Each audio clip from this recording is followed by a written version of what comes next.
All right, so let's talk about the diversity hires here. This is going to be fun. So, from Zero Hedge by the pseudonymous Tyler Durden, Newsom fills Feinstein's empty Senate seat with wealthy black lesbian from Maryland.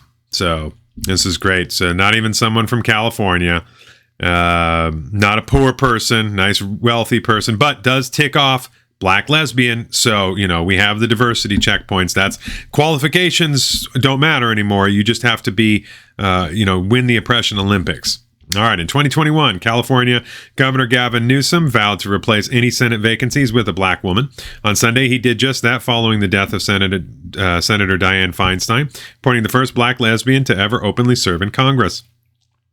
LaFonza Butler, president of the pro-baby murdering organization Emily's List, who served as a senior advisor to Kamala Harris's failed presidential campaign, and currently a resident of Maryland. So this is great. Like, you're not even appointing someone that lives in your own state. How pathetic Newsom is. Was announced as Feinstein's replacement in a Sunday announcement by Newsom.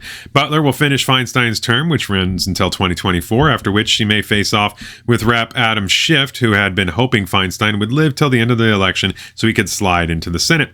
As we mourn the enormous loss of Senator Feinstein, the freedom she fought for, murdering babies, equal protection, which everyone has. Everyone's already safe from gun violence unless you're in a leftist-controlled city where you're at a really high chance of being murdered by leftist thugs. Hasn't ever been under greater assault, except in blue states. That's where all the failure is at.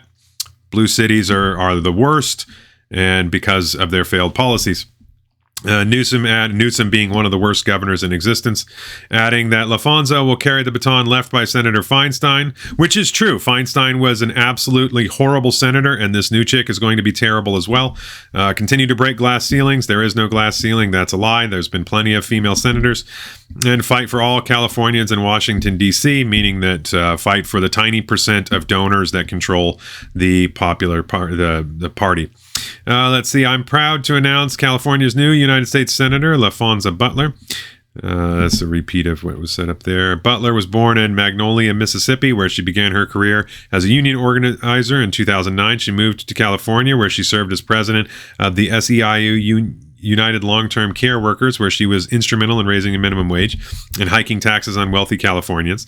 She also served as University of California regent for 3 years until she moved to Maryland in 2001. So she has lived in Maryland for 20 plus years and now is going to go back to California. That's terrible. What a horrible job, Newsom. Pick someone that doesn't even live in your state. After advising Kamala Harris and helping her fail miserably in the 2020 campaign, Butler left SCRB Strategies to become Airbnb's Director of Public Policy and Campaigns in North America. Nice, cushy lobbyist job.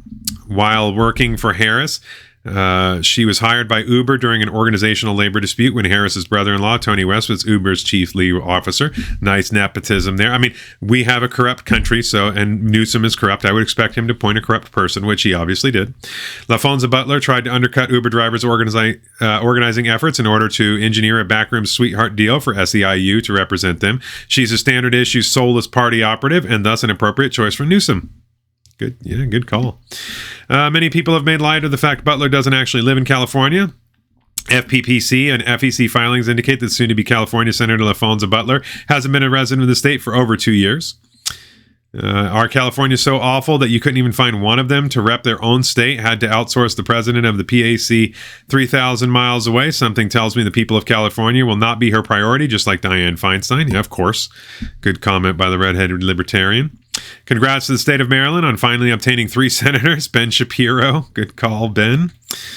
Newsom's pick of LaFonza Butler will be celebrated around identity as a black LGBT woman, but she also worked hard as a lobbyist for many corporate consultants. PG&E paid her firm to help fight regulation and Uber when it waged war on workers attempting to organize for a better pay.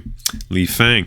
So, yeah, I mean, we basically have someone who has no qualifications. Just, this is the swamp. This is exactly what the cesspool of Washington, D.C. is. We have someone who doesn't live in the state, is not going to represent the state, is just going to represent the interest of the uniparty. Someone who's not really qualified, who has supported.